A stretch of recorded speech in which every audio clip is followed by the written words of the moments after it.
Oke, bismillahirrahmanirrahim. Assalamualaikum warahmatullahi wabarakatuh. Kita lanjutkan ya, Bun, untuk belajar kita mengenai sensory diet.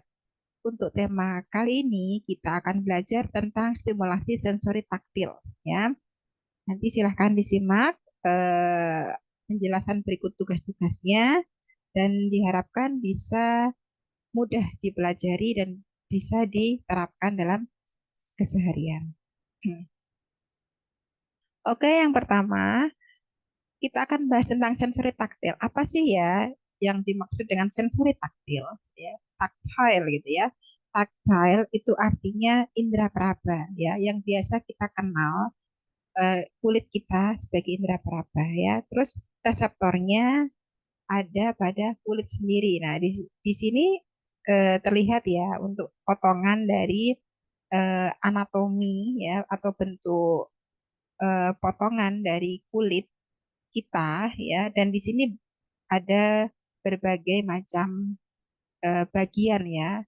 Salah satunya adalah saraf ya, saraf yang memberikan informasi kepada kita dari apa yang kita rasakan ya, yang ditangkap oleh kulit kita ya.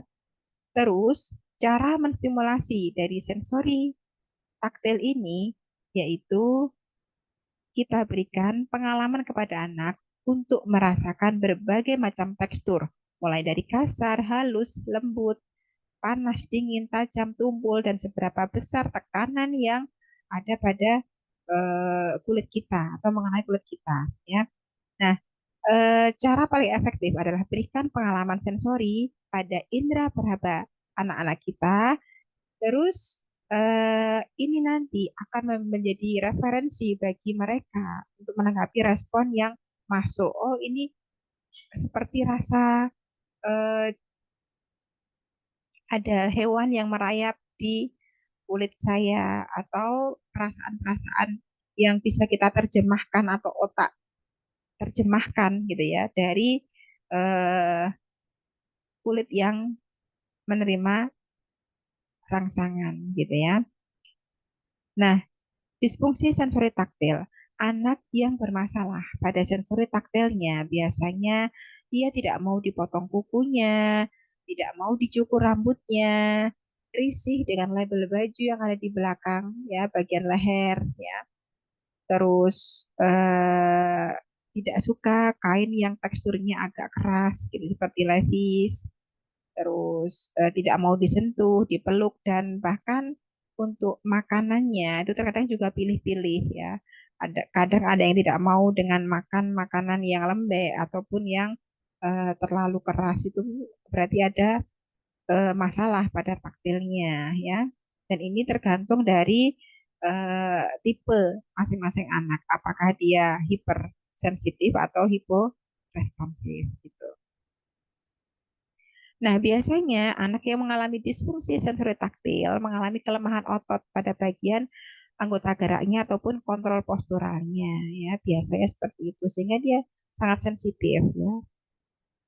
Atau ambang peka yang terlalu tinggi. Ini juga bisa menyebabkan si anak ini tidak peka, tidak mudah peka dengan bahaya ya. Anak tidak mau diajak main di playground, tidak suka nyeker atau jalan tanpa alas, barefoot gitu ya. Terus menghindari aktivitas yang membutuhkan gerakan yang kompleks, dia seringnya menghindar ya, tidak mau melakukan tidak kooperatif lah ya. Itu salah satu anak yang atau tanda-tanda anak mengalami disfungsi sensori proprioseptif. Nah, berbagai macam stimulasi sensori taktil ya bisa kita lakukan di rumah gitu ya. Pertama, kita bisa mengajak jalan di berbagai macam tekstur ya, entah itu rumput, tanah, aspal, pasir, lumpur, bebatuan, dan lain sebagainya. Itu memberikan pengalaman pada anak berbagai macam rasa ya yang bisa dirasakan anak sehingga dia banyak referensi untuk perkembangan di otaknya, gitu ya. Nah, selain itu kita juga bisa memberikan sensasi tajam tumpul, panas dingin, kasar halus, tekanan dalam atau ringan kepada anak. Nanti ada berbagai macam ya Bun untuk aktivitas yang kita lakukan atau yang kita bisa latihkan kepada anak untuk eh, stimulasi sensori taktil selama di rumah. Nah, ajak main di outdoor dan minta anak untuk menyentuh apa yang dijumpainya. Misalkan kita ajak jalan di sawah, kita minta anak untuk menyentuh dedaunan, menyentuh rerumputan, menyentuh daun, pohon, atau apapun yang dijumpai, sehingga ini menjadikan pengalaman baru pada anak, referensi terbaru untuk otaknya supaya dia bisa menanggapi rangsangan dengan tepat dan benar. Kenalkan kepada mereka akan benda tersebut. Setelah kita minta anak untuk menyentuhnya, kita bisa mengenalkan ini namanya apa. Misalkan ini namanya rumput, ini namanya batu, daun, pohon, dahan gitu ya. Dan ranting-ranting kecil lainnya. Semuanya teksturnya kan berbeda. Sensasi saat kita merasakan eh, benda-benda itu berbeda juga gitu ya. Nah, sekarang untuk tugasnya ya. Untuk tugasnya yang pertama, ajak anak untuk bermain di lumpur ya, entah itu menggunakan tangannya, menggunakan apa namanya, kakinya boleh ya. Atau kalau yang dekat dengan sawah, bisa diajak masuk ke sawah. Kemungkinan akan banyak penolakan pada anak gitu ya. Tidak apa-apa, bundanya yang harus siap ketika kita mengajak anak untuk aktivitas ini ya, yaitu masuk ke dalam sawah. Karena ini sensasi yang bagi anak sangat asing ya dan mungkin agak ekstrim gitu ya bagi anak.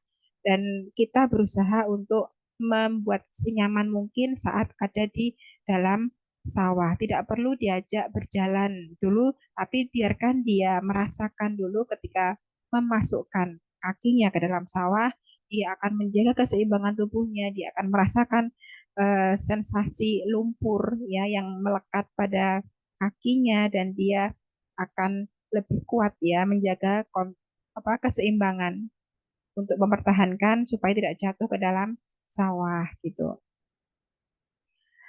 Selanjutnya bermain plastisin ya. Jadi ini tugas nomor 2 yaitu bermain plastisin atau play-doh atau adonan tepung ya. Dibikin kalis lalu dikasih warna supaya tertarik anak untuk memainkannya dan bisa dibikin mainan ya.